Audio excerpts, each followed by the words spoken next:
Oi, oi, amigos TVleiros, que assim como eu, estão sempre com a cara na TV, no celular ou no notebook. Vocês estão bem? Aqui é o Gabriel e esse aqui é o TVlândia, seu podcast sobre coisas de TV. E é com essa maravilhosa noite de chuva, não sei se vocês estão escutando, que eu volto para falar do segundo episódio da quarta temporada de MasterChef Profissionais. Esse episódio ele já começa com ar de suspense, porque quando os participantes entram, primeiro eles entram no vestiário, depois eles vão pro palco principal, né? Pro cenário principal tinha 3 cloches, que é aquele negócio que você esconde a comida, né? Tinha uma tampa, vamos falar assim, que a gente não é estudada, a gente tem que falar do mais simples possível. As cloches estavam na frente dos jurados. Aí quando todo mundo viu aquilo, todo mundo já ficou meio assim, ixi, o que vem por aí? Porque é sempre um suspense, e ainda mais com 3 cloches, então o suspense fica ainda maior por ser mais coisas para fazer. E quando eles entraram, todo mundo já olhou como que estava organizado o cenário, que sempre fica uma bancadinha meio que individual para cada um. Dessa vez não, tinha 3 fileiras e nessas fileiras tinha as bancadas interligadas. Aí então cada um começou a ligar um pontinho um com o outro e já percebeu, peraí, vai acontecer alguma coisa aí. E todo mundo já fica com medo, né? Quando os participantes já estão lá na frente falando com os jurados, foi revelado o que ia acontecer no episódio de hoje. Que debaixo de cada cloche ia ter um ingrediente. Que na primeira cloche tinha um rabanete, na segunda tinha um jiló e na terceira tinha um quiabo. E a prova era em volta sobre esses ingredientes. E como a gente estava se preparando para uma prova em grupo, em trio, cada trio ia ficar com um ingrediente. Nessa prova, os participantes vão ter que fazer um menu degustação. Esse menu ele vai ter que ter uma entrada, 2 pratos principais e uma sobremesa. A prova, como eu disse, ela vai ser realizada em trios. E como os vencedores do episódio passado, que foi o Wilson e o Diego, eles vão ter um papel muito importante nessa prova. O Diego, ele vai ser o responsável por escolher os trios. E o Wilson vai ser responsável por escolher os ingredientes. Como o Diego é o responsável por formar os trios, ele foi então orientado a escolher o seu grupo primeiro. Aí o Diego ele escolheu ele, óbvio, a Ananda e o Enzo. A justificativa do trio dele é que como a Ananda e o Enzo são mais jovens, estão lá na faixa dos 20, tarará, eles têm um pouco mais de criatividade. Não sei se eu gosto dessa justificativa, porque eu acho que, independente da idade, ali tá contando a sua carreira, o seu tempo na profissão. Eu acho que se você tá mais recente, você vai ter talvez mais aspirações em fazer coisas novas. Quando você já tá um pouco mais tempo, você já tá um pouco mais acostumado e talvez você não se arrisque tanto. Mas essa é a minha visão sobre o que ele falou. O segundo grupo foi o Wilson, a Ellen e a Marília. Foi nesse momento que a gente conseguiu perceber que surgiu uma rivalidade aí. O Diego e o Wilson são os arqui-inimigos nessa temporada. Por eles serem profissionais e por eles se garantirem nessa área, deu para mostrar que um já percebeu que o outro é bom. Então, a gente sente aquela energia de tentar ser macho alfa, de tentar mostrar que um é melhor que o outro, o que é uma besteira, né, gente? Porque não importa eles ficarem com essa rivalidade entre eles, o importante é eles entregarem um bom resultado para os jurados. Porque não vai ser o Diego que vai dar o troféu pro Wilson e nem o Wilson que vai dar o troféu pro Diego. Quem vai dar o troféu para eles é o público e os jurados, né? Então não precisa dessa rivalidade ridícula. Mas por entretenimento a gente gosta, porque a gente gosta um pouquinho de confusão. E foi na formação desse grupo, do segundo grupo, Wilson, Ellen e Marília, que o Diego perdeu a oportunidade da prova. Já que o Wilson ia escolher o ingrediente, seria mais interessante ele ter escolhido o Wilson pro grupo dele. Aí ele ia ter um ingrediente e o grupo na sua escolha. Mas como ele não preferiu não escolher isso, então essa rivalidade mostrou que o Wilson podia meio que ferrar com ele, né? Colocar um ingrediente ruim pra ele. Mas eu também fico pensando que talvez não era bom eles ficarem juntos, porque como eles estão com esse atrito, provavelmente eles iam se afundar o barco deles e acabar se matando ali. Eles não iam conseguir produzir algo legal, porque um ia tentar sobressair em cima do outro. Por consequência, os três participantes que sobraram foi o Marcelos, a Thalita e o Michel, e eles formaram o terceiro grupo, né? Por ter sobrado mesmo. Depois dos grupos formados, começou a hora da divisão dos ingredientes. O Wilson então escolheu o quiabo, ele deu o jiló para o grupo do Diego e para o grupo do Marcelos ele deu o rabanete. E a ordem do time já ficou: Wilson líder, o ingrediente quiabo, a cor amarelo. Diego líder, ingrediente jiló, cor azul. Marcelos líder, rabanete é o ingrediente e a cor é vermelha. Foi nesse momento de escolher o líder que arrancou um momento meio cringe da temporada, quando falaram que o Marcelos ia ser um líder duplo, né? Ia ser uma dupla liderança, porque o nome dele tá no plural. Tirou um sorrisinho amarelo da Ana Paula, né? Porque ela tentou rir ali, mas não foi engraçado para dar uma gargalhada. Foi mais para ser nossa a risada dela. O Wilson, ele escolheu o jiló pro Diego por entender que o jiló é o ingrediente mais difícil na hora de construir tudo que era pedido pro menu.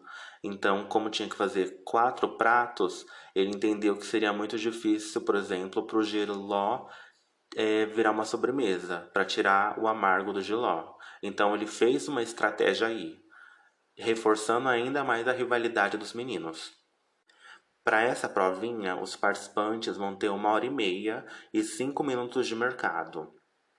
Como é em grupo, mas mesmo assim tem que fazer 4 pratos, eu acho que é um pouco apertadinho, né? Porque tem que ser uma correria total.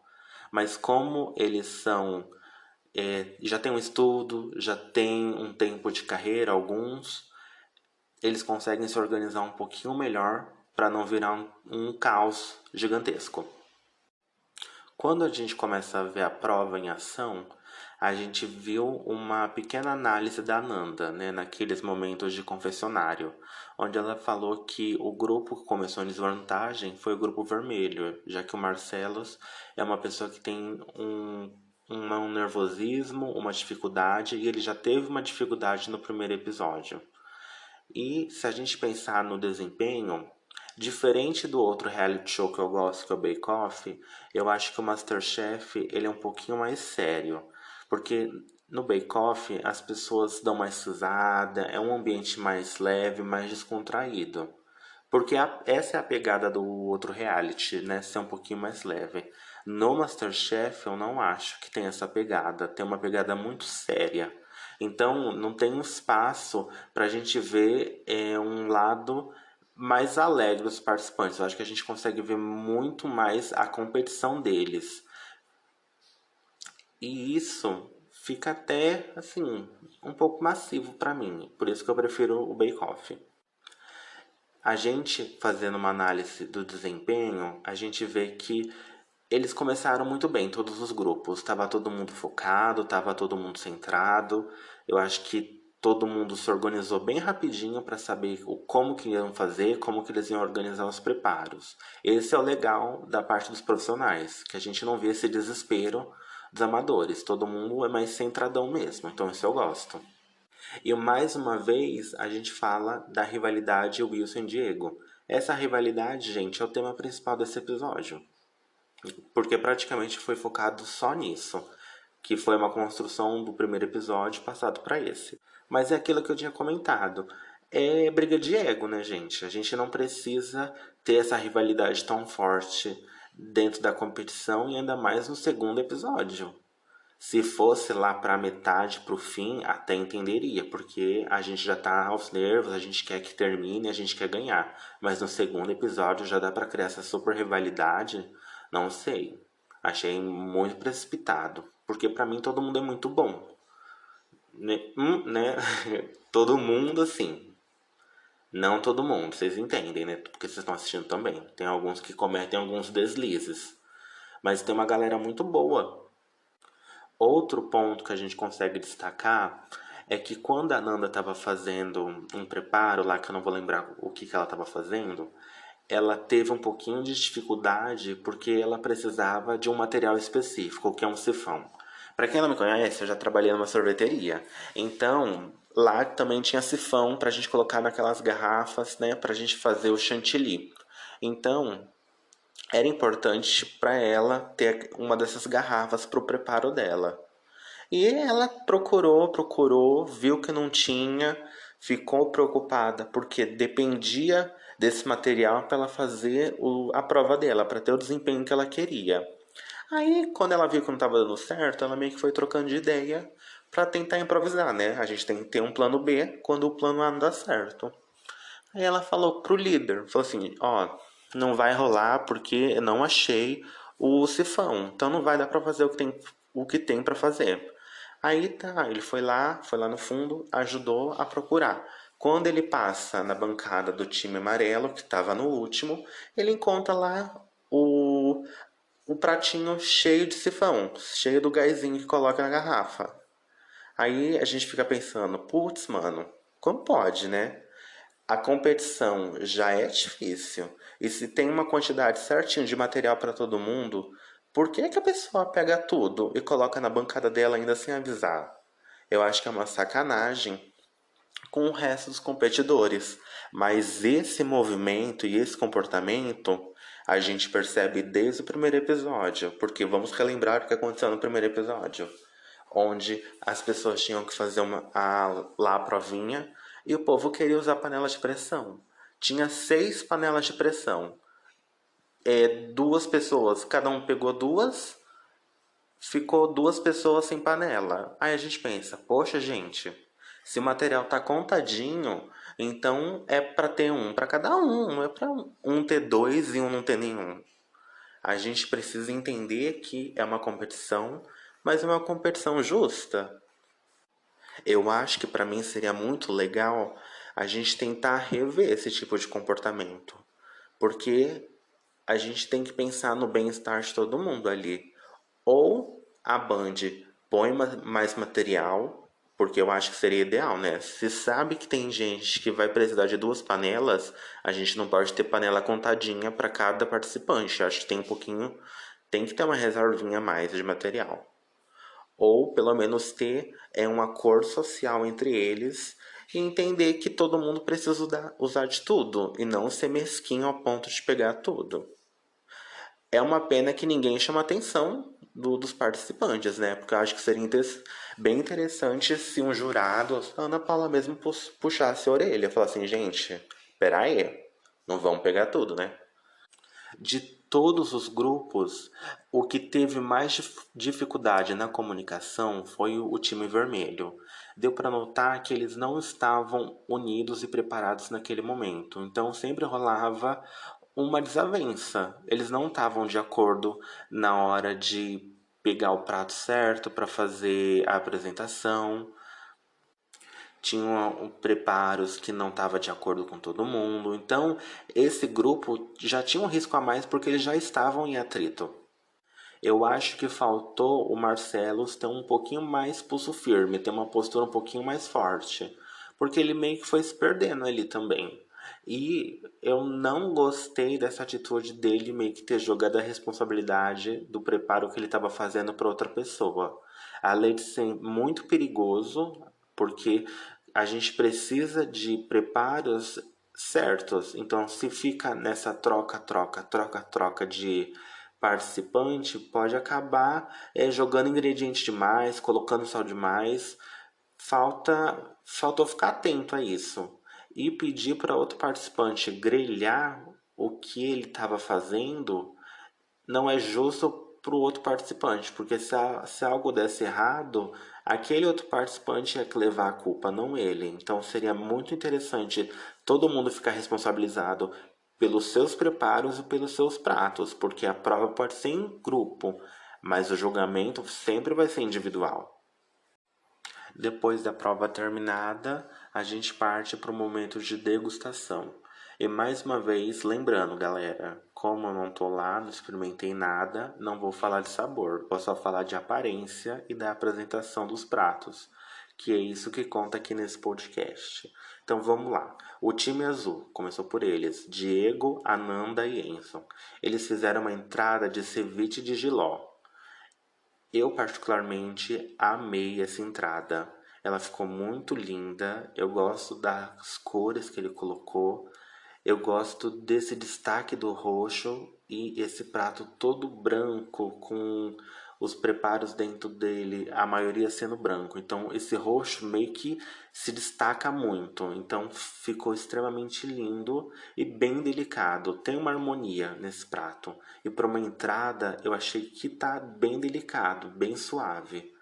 E para mim é um prato espetacular visualmente.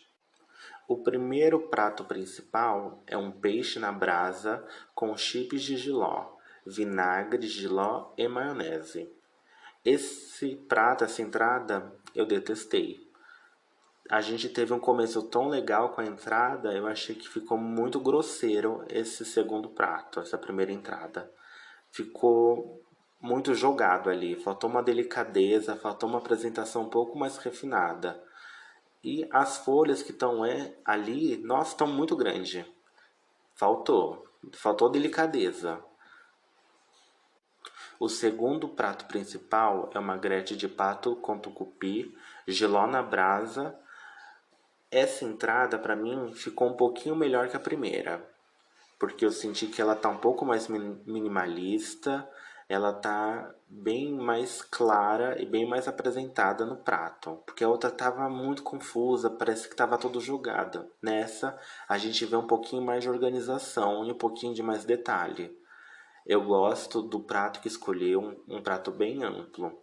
Eu só queria ver um pouquinho mais de cor, porque essa cor que tá no prato deles, esse marrom, para mim não é muito atraente. Acho que eu tentaria trazer ou o roxo que tinha lá na entrada. Se colocasse ali pelo menos uma florzinha roxa, eu acho que faria toda a diferença para mim visualmente.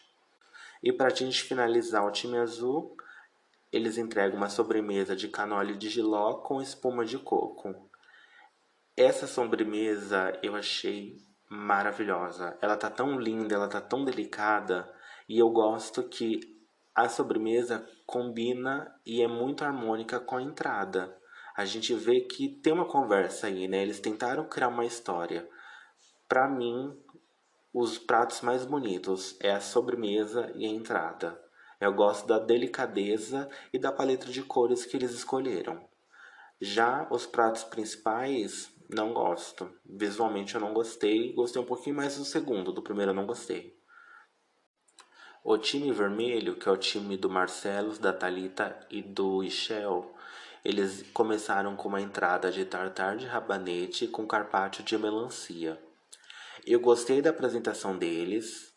Para mim ficou muito bonita, ficou simples. O único defeito que eu achei é que como a melancia é uma fruta, não sei como explicar, não é chorosa, que ela fica soltando muita aguinha, eu achei que ficou assim com cara de sujo o prato. O prato devia estar bem mais limpo para essa apresentação. Eu acho que ia ficar uma entrega tão superior se a gente não visse tantas manchas fora do prato. E sabe o que eu achei engraçado? Essa melancia, não sei, ela não tá com cara de madeira? Eu acho que o contraste preto passando pelo vermelho da melancia me deixou com uma cara tão de madeira que eu achei engraçado isso. Ah, mas não tá feio. Podia estar melhor, igual eu falei pra vocês. Podia estar mais clean. Não com esses aspectos de molhado que tá no prato, que eu acho que empobrece a apresentação. O primeiro prato principal é um rabanete defumado com fatias de pão e espuma de queijo de cabra. Olha, eu confesso para vocês que eu achei uma apresentação bem arriscada, porque essa espuma de queijo, se ela não for feita corretamente, se ela não tiver com a consistência correta, estraga totalmente o prato, deixa o prato tão feio, porque a espuma já tem esse aspecto meio perigoso.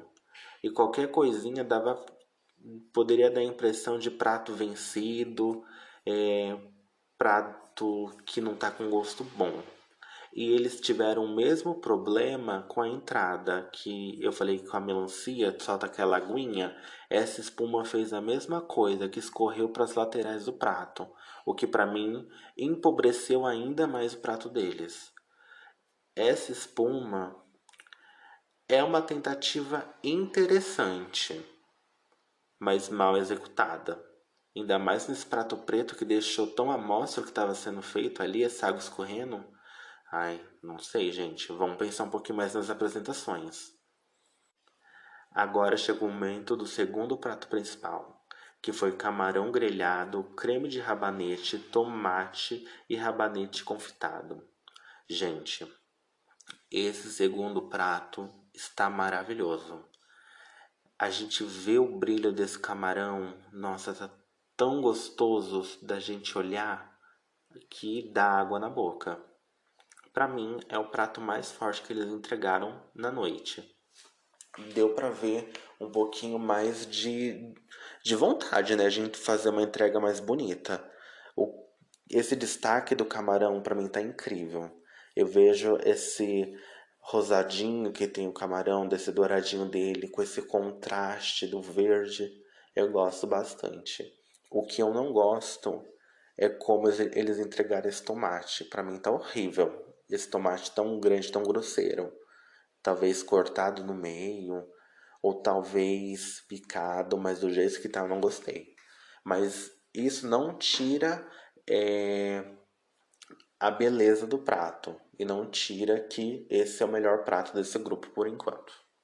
Esse time, então, ele termina com uma sobremesa de tartar de rabanete com mel, creme fouetté de laranja e camaru, né? Deu pra ver que sou disléxico, não sei falar. Enrolo tudo. Vamos falar de sobremesa, então. Olha, é aquilo que eu disse no outro time. Essa cor eu não gosto. Porque pra mim tem uma cor de queimado de algo que deu errado. Eu preferia uma sobremesa um pouco mais leve no olhar. Achei muito grosseira essa entrega. E mais uma vez, que eles amarraram esse conceito de coisas correndo no prato. Tem esse líquido do creme fouet, eu acho, nessa parte branca, que tá meio que escorrendo.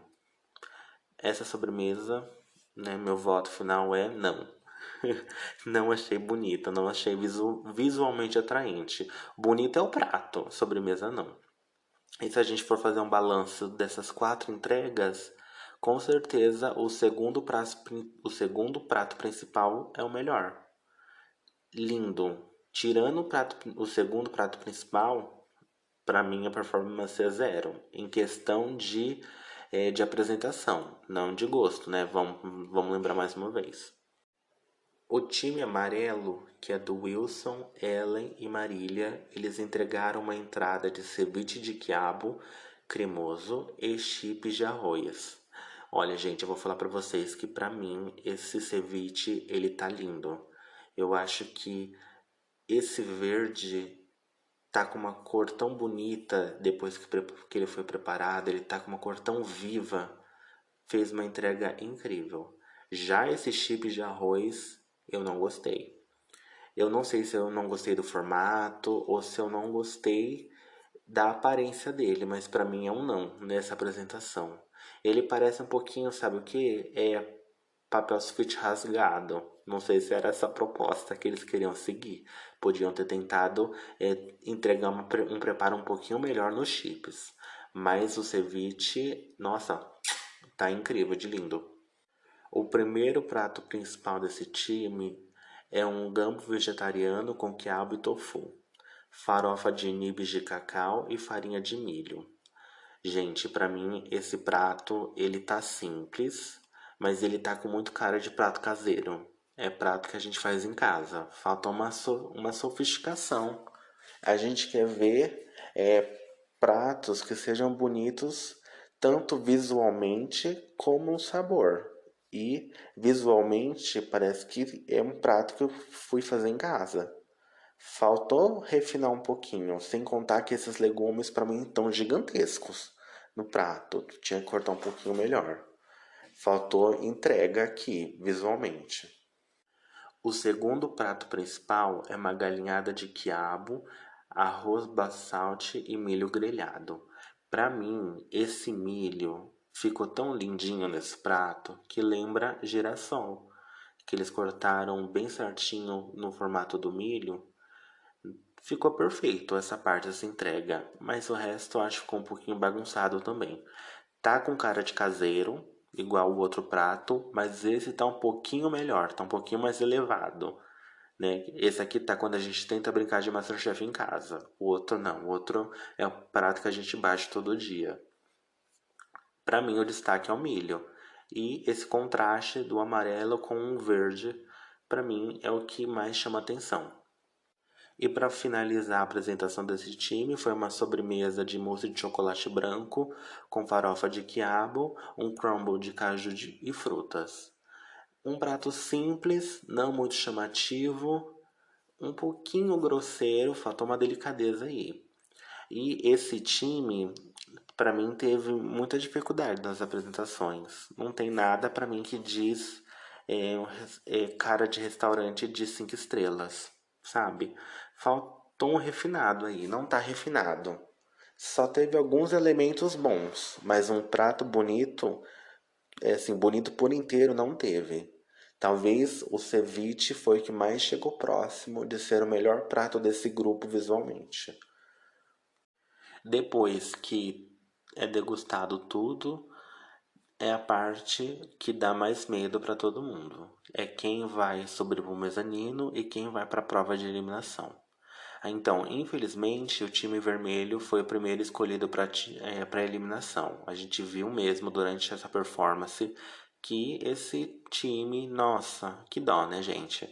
Faltou um pouquinho mais de entrosamento ali e de mostrar que eles têm confiança ali nos preparos dele.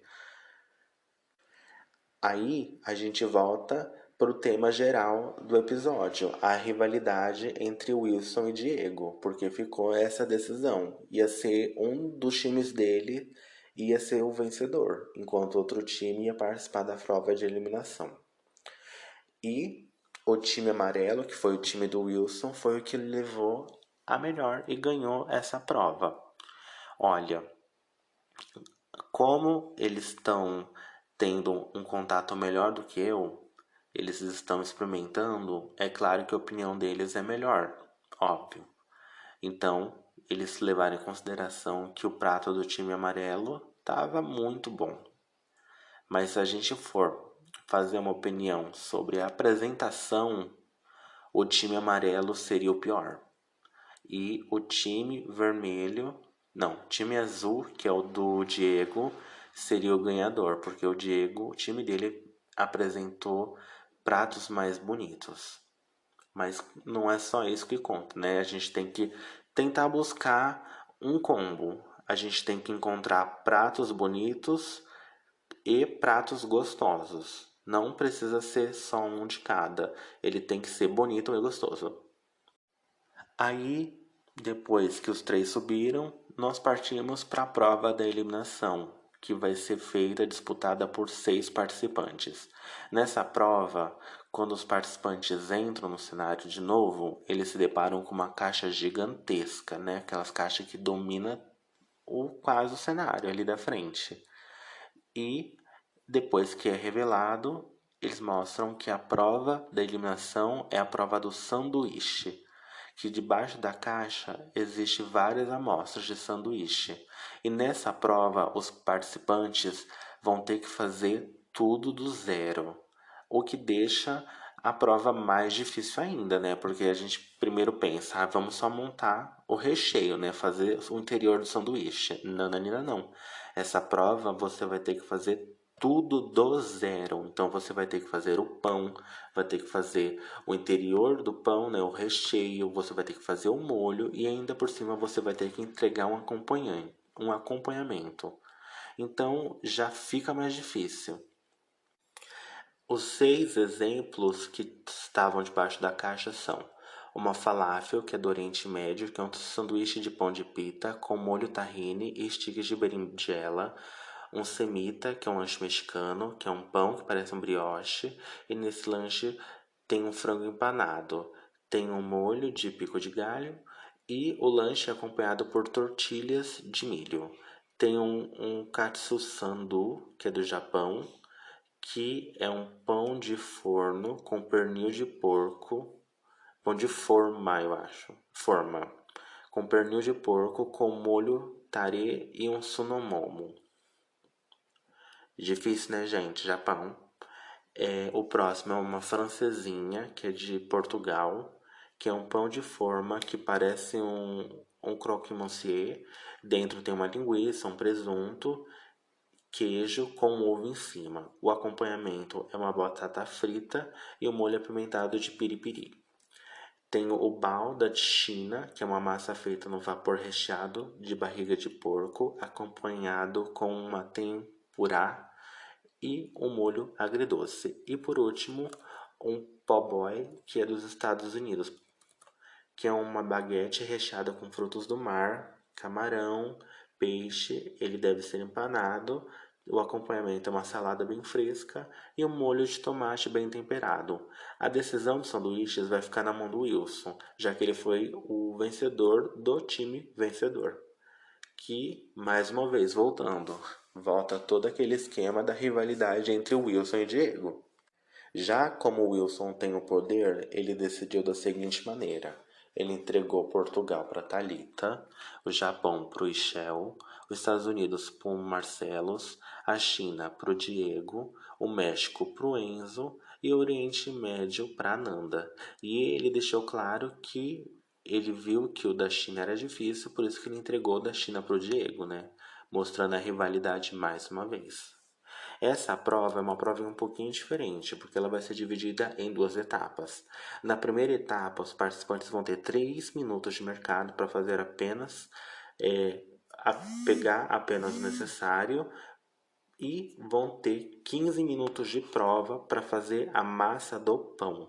Então, correu 3 minutos, voltou 15 minutos para fazer a massa e massa feita, aí tem um tempinho de pausa. Esse tempo de pausa depois mostra na hora do que o episódio está correndo normal, mas a pausa foi 1 hora. Aí a segunda etapa é 3 minutos de mercado para pegar todo o resto e essa parte é 1 hora. Então, os participantes não precisam fazer tudo correndo já, que o primeiro foco é só focado em fazer um bom pão. Então vamos falar da primeira etapa, onde os participantes têm que fazer o pão do zero.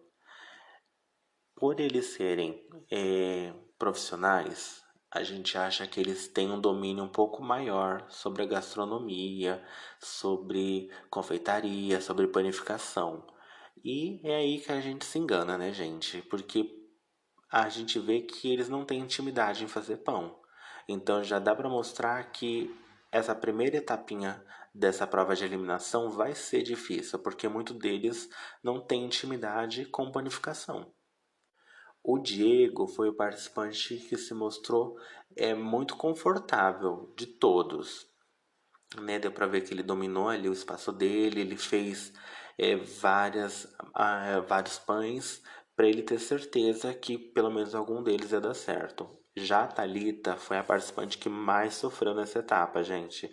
Deu até dó. A massa dela não estava dando um ponto. Quando a gente via que o tempo já estava esgotando, a gente via aquela massa que estava muito líquida. E se você já fez pão, ou sua avó já fez pão, sua mãe já fez pão. Aí você vê que aquele não era ponto. Então você vê que tava alguma coisa errada e tinha certeza que ia dar muito errado. Mas a Thalita não tinha o que fazer, tinha que passar aqueles 15 minutos, tinha que deixar aquela massa daquele jeito mesmo. E com a esperança do tempo de pausa para ver se ia melhorar e se ela ia conseguir corrigir pelo menos a massa quando fosse a segunda etapa. Passado a primeira etapa, passado o tempo de pausa, que foi de 1 hora, os participantes retornam para fazer a etapa 2, que já é a parte mais tranquila do episódio, onde eles têm que fazer recheio, molho e acompanhamento. Depois dessa pausa, com esse retorno, a gente vê que o pão da Thalita não deu certo, continuou na mesma coisa, ela não conseguiu desenvolver esse pão nesse tempo de pausa. E ela viu que não tinha muito o que fazer, então ela foi lá e já jogou no forno, que era o que dava para fazer, tentar assar esse pão para entregar pelo menos um pão feito. A Thalita e o Shell foi que tiveram muita dificuldade com o tempo de forno. Eles passaram muito tempo com o pão no forno, porque não estava desenvolvendo. Eles não estavam pegando uma corzinha. Até que a gente consegue ver que o pão da Thalita é entregado branco. E mais uma vez a gente retorna para a intriga, porque o Jacan foi na bancada do Diego e já tinha percebido da intriga dessa rivalidade dos dois e jogou mais lenha na fogueira. Então essa parte da prova correu até rápido para a gente estar assistindo, né? Porque também não tinha muita coisa para desenvolver para a gente ver de interessante. Então vamos para a parte mais importante, que é a parte da degustação. Os participantes tinham que levar o preparo deles até a bancada lá da frente e cada jurado ia para na frente de um participante e aprovar o que eles tinham feito. O primeiro participante na degustação então foi o Ishel com Katsu Sandu, que é um sunomono e molho tahi de laranja. Olha, é uma entrega ok. Não tá bonito, mas também não tá feio. Eu gosto que o pão dele pelo menos ficou dourado, né? A gente vê que o tempo de forno, mesmo sendo bastante, ele conseguiu chegar onde ele pretendia chegar. O sunomono, é difícil nessa palavra, sunomono, não ficou tão atraente. Para mim não fez tanta diferença, sabe? Podia ter um destaque um pouquinho a mais. Mas não é uma das piores entregas da noite. A Thalita entregou a francesinha, que foi batata frita e molho piripiri. Gente, a Thalita teve muita dificuldade nessa prova. Se você assistiu o episódio, você viu que, nossa, a bichinha passou um perrengue. Mas a entrega dela para mim ficou incrível. Esse ovo que tá em cima do lanche da francesinha, gente, que ovo perfeito! Esse ovo tá maravilhoso. Eu acho a entrega dela muito linda. Eu só queria que o molho dela fosse uma consistência diferente, porque quando a gente olha parece extrato de tomate aberto. Então acho que a consistência podia ser um pouco melhor, mas tirando isso, perfeito. O ovo ainda por cima, perfeito. O Diego entregou um pau, que é uma tempurá e molho agridoce de framboesa. Olha, visualmente, eu confesso para vocês que eu achei feio. Mas o lanche, eu achei que tá até ok. Né? A combinação tá feia, mas tudo tá bonito, tá harmônico. O que ficou muito feio foi o tempurá. Gente, não ficou atraente. O lanche me lembra, sabe o quê? Um pão de queijo aberto. Um lanche de pão de queijo. Seria uma delícia se fosse pão de queijo esse pão. Mas eu tiraria tempurá para deixar o prato mais bonito visualmente. A Ananda, ela entregou uma falafel de berinjela empanada e molho tahine. Quando a gente olha pro pão dela, ficou com cara de seco. E parece que tem 2 quibe dentro do pão. Então, gente, essa parte é até difícil da gente gerar um comentário, porque é, tem sanduíche que não é bonito, né? que é numa misturada, não é atraente. Pode ser gostoso, mas bonito não tá, infelizmente. Agora a gente vai pro melhor da noite, que foi o Semita do Enzo, que tem tortilhas fritas e pico de galho. Gente, esse lanche não tinha como dar errado. Você olha pra ele, parece que saiu direto de uma rede de fast food. Parece que eu vou entrar aqui no McDonald's ou no Burger King e vou encontrar esse mesmo lanche. Pra mim tá perfeita essa entrega. Tá tão lindo. E por último é o lanche do Marcelo's, que é um po' boy. A salada é uma coleslaw, tem maionese e leite de picles. A salada ficou bonitinha. Eu gosto desse visual. Já o pão tá com uma carinha que faltou forno, né, gente? Esse pão tão branco, tão sem brilhos. Tem poucos douradinhos. Sei lá, a parte mais importante que era o lanche não foi, não ficou bonito. Uma pena, né? Depois que terminou a degustação, é um momento importante que é a da decisão. Os melhores lanches foi o do Enzo, da Thalita e do Diego. E claramente o vencedor foi o Enzo, porque ele já entregou um lanche que dava para ter saído direto de uma rede de fast food. Visualmente tá lindo, mas o da Thalita também ficou muito bom. Mas o do Enzo, insuperável, perfeito. Os piores foram a Nanda, Shell e Marcelos. E infelizmente o Marcelo foi eliminado. Esse pão branco, ai gente, que decepção, né? Não dava pra ficar depois desse pão feio que ele entregou. E infelizmente foi a vez dele. Se a gente for prestar atenção, ele também teve muita dificuldade na prova em grupo, então isso acabou pesando também na decisão dos jurados. E o Marcelos foi um participante que já estava vindo de um desempenho mais ou menos, desde o primeiro episódio.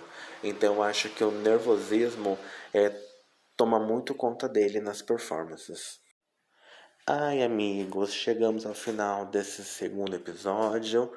A chuva parou, né? Teve chuva no começo, teve chuva no final, depois passou caminhão, passou moto. Vocês têm que desconsiderar, gente. Meu Deus, como aqui é barulhento. Mas não tem outro horário para fazer. Tô tentando fazer nos momentos mais calmos, mas não dá, né, Brasil? E, gente, esse foi o segundo episódio de MasterChef Profissionais. Um beijo!